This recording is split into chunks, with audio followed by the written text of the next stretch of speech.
For 30 years, I've been teaching this, and I've taught this for West Point and Microsoft and Lilly and Delta, and the largest organizations and companies in the world come and say, John, teach the 5 levels of leadership, because they understand that if you and I today, in these few minutes, can understand how leadership works, and by the way, leadership's not a noun, it's a verb.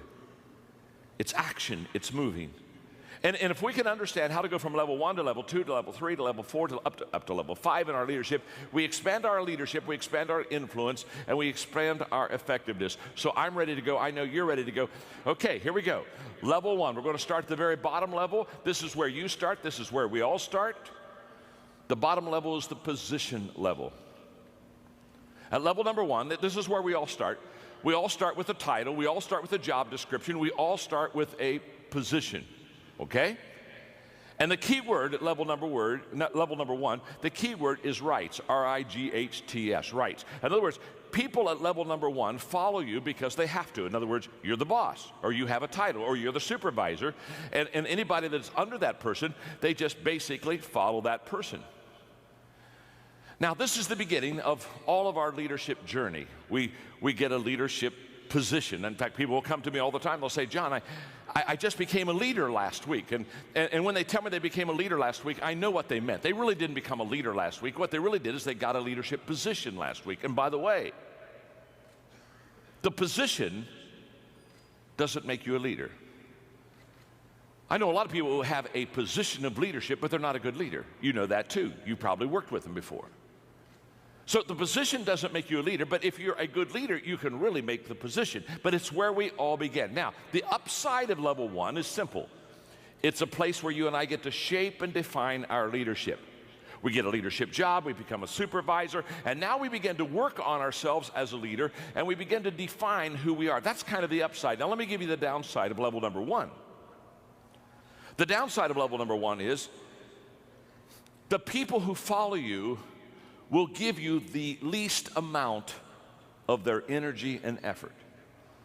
In other words, if they're following you because they have to follow you, if they're following you because that's what they've got to do to get their paycheck, if they're following you because you have the position over them, if that's the case, they will always give you the very least of their time and of their ability and of their effort and of their mind.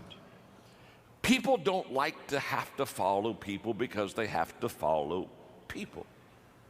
And this is a great mistake that people that have positional leadership make. They think, well, I've got the title, I've got the position, so now everybody will follow me. Well, they're following you, but they're only following you many times if you're not a good leader because they have to. It's the only way that they can get paid. Just think of this. Level number 1 is where you're going to get the very least of people's energy, effort, and mind. Let me tell you, I've seen it many times when I've gone to work with companies on leadership. You can always tell a level 1 leadership company or a level number 1 leadership culture. You can always tell it because, let's say quitting time is at 5 o'clock. In level 1 positional type companies, if quitting time is at 5 o'clock, guess what? At 4:30, everybody is clearing the desk. Oh yeah, they're moving stuff out of the way because it's only 30 minutes until the highlight of their day. And so they're already starting the countdown. So they're clearing their desks because they want nothing to impede their progress when they leave the building. So they've got at 4:30 the desk starts getting cleared. At 4:45 they get away from the desk and they go around and they go to the different cubicles and they're saying their goodbyes. And they're saying, boy, it was great to be with you today and had a good time and see you tomorrow. And they're doing all that kind of stuff because, again, at 5 o'clock, the big time, at 5 o'clock, they don't want to have to be encumbered by doing relationship stuff. They want to do that on company time. You understand that. At 4:50, they're going to the restroom. Of course. You want to be sure to pee on company time. Of course, so they're over there in the restaurant. They're just, okay, now they've got that done. And at 4:55, they're back at their desk, and they're changing shoes. They're changing their shoes. They're getting on track shoes. They're getting on, they got to get something, because at 4:57, they are in a starting position. They are counting down. And at 5 o'clock, Everybody's gone. I mean, everybody, you say, what do you mean everybody's gone? Everybody's gone. At 5 o'clock, they're all gone. I mean, you look around the office and they're gone. In fact, they're gone so fast, it startles you. And you run over to the window to look out in the parking lot, and you're totally shocked. All the cars are gone. And you ask yourself, how could people leave a building so fast without a fire drill? Let me explain. In positional companies, when people come and park in the morning, they're very careful how they park. They back their car. Yeah. They back their car in because they know at quitting time they want to be able to get a fast escape because now they're on their time. And I can promise you, you show me a positional company, a positional culture, you show me leaders that are positional in their thinking, and I will promise you every time, not all the time, every time, those people will constantly wonder, why am I not getting the best out of my people? Well, you're not getting the best out of your people because the only reason that people are following you is because you got a title. And they're going to give you very little energy. Now, the good news is you don't have to stay at level number 1. You can go to level number 2. So let's go to level number 2 as quickly as we can. The first level is the positional level. The key word there is rights. I get certain rights, so you've got to follow me. Level number 2 is the permission level. And at the permission level, the key word is relationships. And at this level, people now begin to follow you because they want to. Now, there's a world of difference between following somebody because you have to and following somebody because you want to. Now, what happened between levels 1 and 2? Well, what's happened is you've connected with your people. You've not only connected with them, but relationally, they like you and you like them, and you've got to know each other. And so now in this work environment, they're not following you just because you are a supervisor. They're following you because you do have a position. You are a supervisor, but you are a supervisor that people like. And I'm always amazed. Aren't you amazed? I'm always amazed at people that have leadership positions or responsibilities, and they're not likable. Do you know what I mean? They're just not likable. People don't care for them. It's tough being in the people business and not having people like you. It's tough. In fact, sometimes I see them and I just want to sit down with them and say, my name is John and I'm your friend. And I just want you to know, people don't like you. How many, oh come on, let's just have some fun. How many of you have ever had somebody you worked for that you just didn't like? And no, wait, oh, that was close.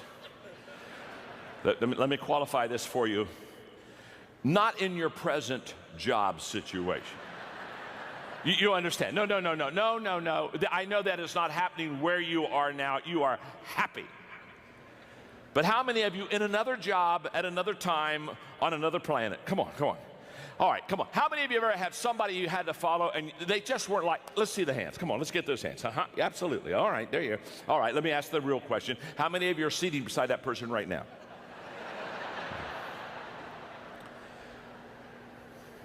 Relationships with people are the foundation of leadership. You build your leadership off of relationships. Why? Because leadership is influence. And you cannot influence somebody that you antagonize. And every one of us know what it's like to have somebody, that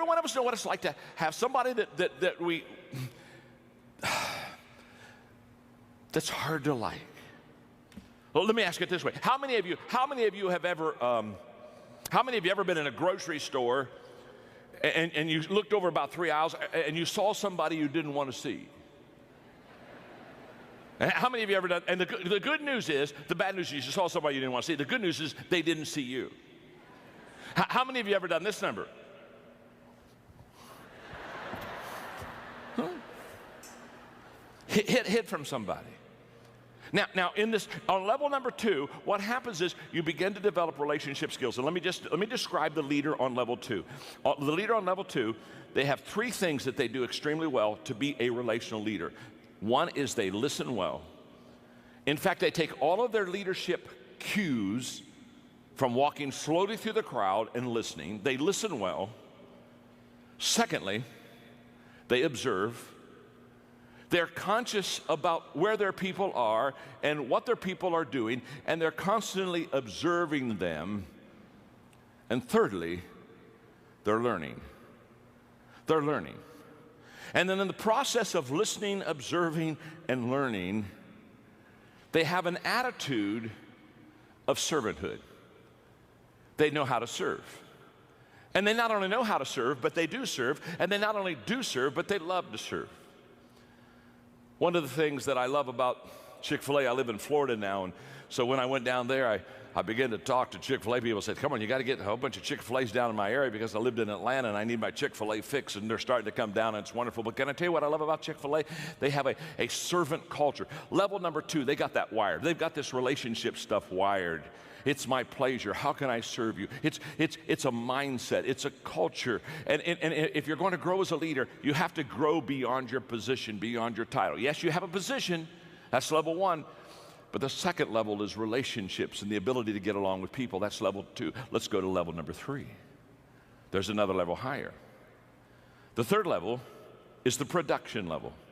The key word there is results. And at this level, you're starting to help the bottom line of the company. You're starting to, quote, bring home the bacon. You're at this level, you become effective as a leader. And you become effective as a leader on level number 3 because you produce. And the characteristics of leaders at level number 3 are very common. One is that they produce by example. In other words, they are the example for the other people that follow them how to be effective and how to be productive. You see, the greatest motivational principle in the world is that people do what people see. And too many travel agents, they're like, or too many leaders are like travel agents. They're sending people where they've never been themselves. And you want to be a tour guide. You want to take people with you. You want to say, this is the area where I've been, this is where I live, this is the area where I lead, come along and follow me. And at level number 3, your leadership begins to gain credibility because now you are fleshing out for the people around you and you are modeling for them things that they want to see, and you are starting to produce. Which something else happens because you are becoming productive in your own life. You begin to attract people that begin to be productive also. In the 21 Irrefutable Laws of Leadership that I wrote, one of the laws is the law of magnetism, and the law of magnetism just says we attract who we are, not who we want. So when I talk to leaders, often when we talk about recruiting, then I'll say, well, what kind of people do you want in your company? What kind of people do you want in your department as a supervisor? And they'll give me a list. They'll write things, you know, I want somebody that's self-disciplined, and I want somebody that is service-oriented, and they'll give me a list of 4 or 5 qualities. And as soon as they give me the list, I look at those qualities, and then I ask them a very simple question. I say, okay, do you possess those qualities? Because see, on level number 3, basically who you are as a leader is who you attract on your team.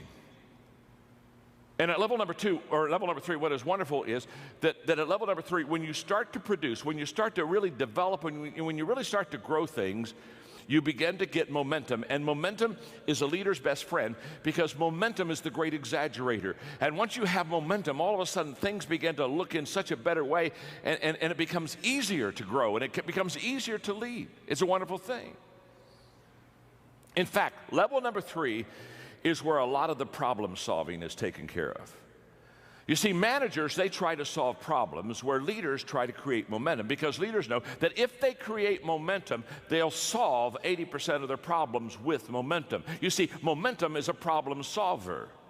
Lack of momentum is a problem stopper every time. A train going 55 miles an hour on a track if you had a 5-foot thick concrete steel reinforced wall on the track in front of that train, because that train is going and has momentum going 55 miles an hour, that train would smash through that wall and would just keep on going. Why? Because it has momentum. Momentum allowed it to get through a 5-foot thick concrete steel reinforced problem. That's what momentum does. That same train,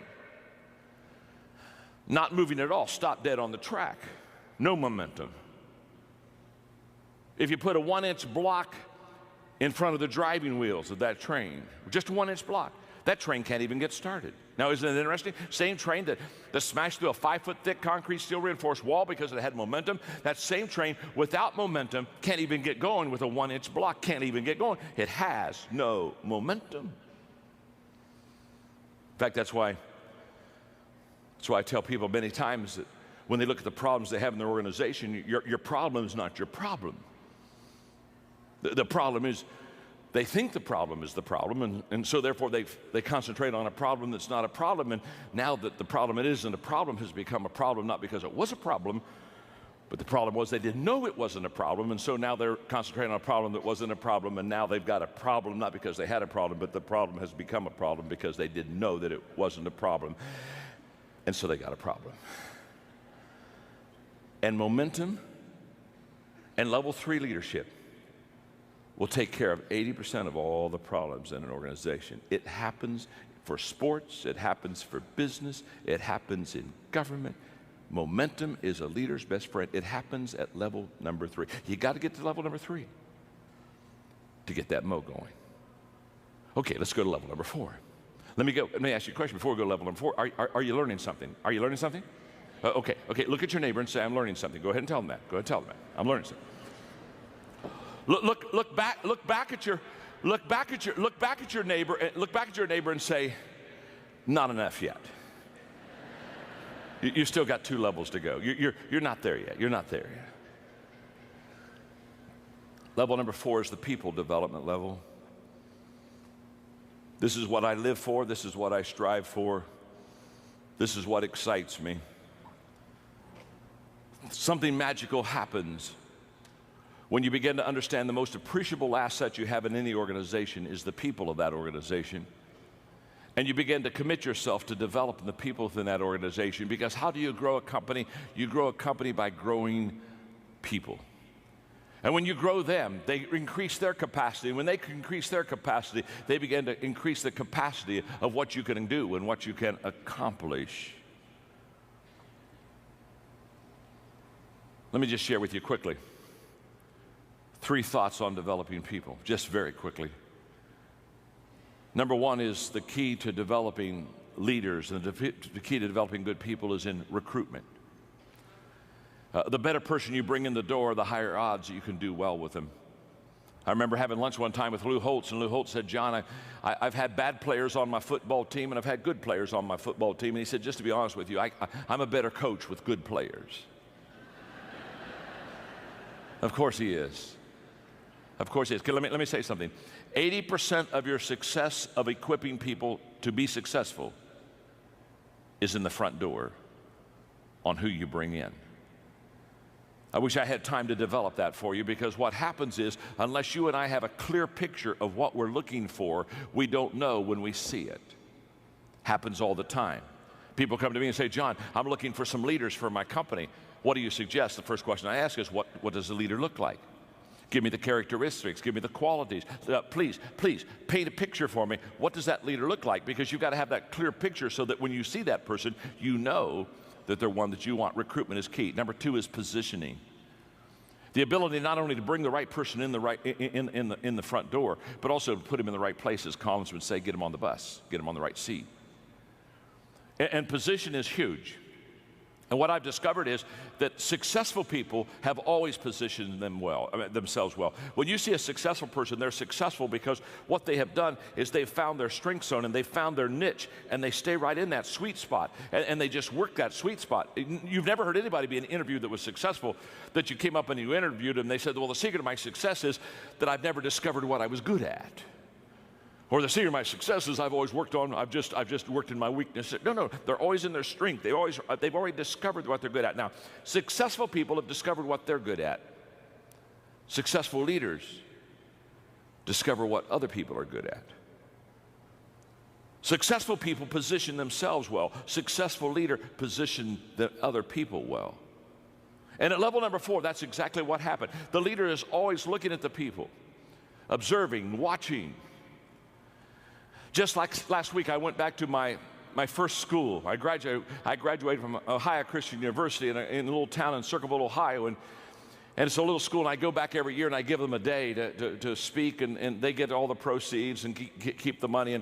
And so because I grew up in that town, I told one of my friends that played ball with me, Tim, I said, Tim, let the ball players, let the team know, let some of my high school kids know that I'm going to be in town, and let's have a dinner afterwards. And we had over 50 people came together. I hadn't seen many of my high school mates since I graduated from high school, clear back in 1965.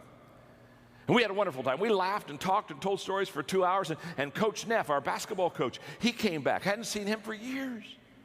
And when I saw him, I thought of myself, and I thought of back in those scrimmages in basketball, because the first scrimmage every year, Coach Neff would take the first team, and he'd say, now I'm going to let you play the second team, but there's one condition. The first team is not going to play their position.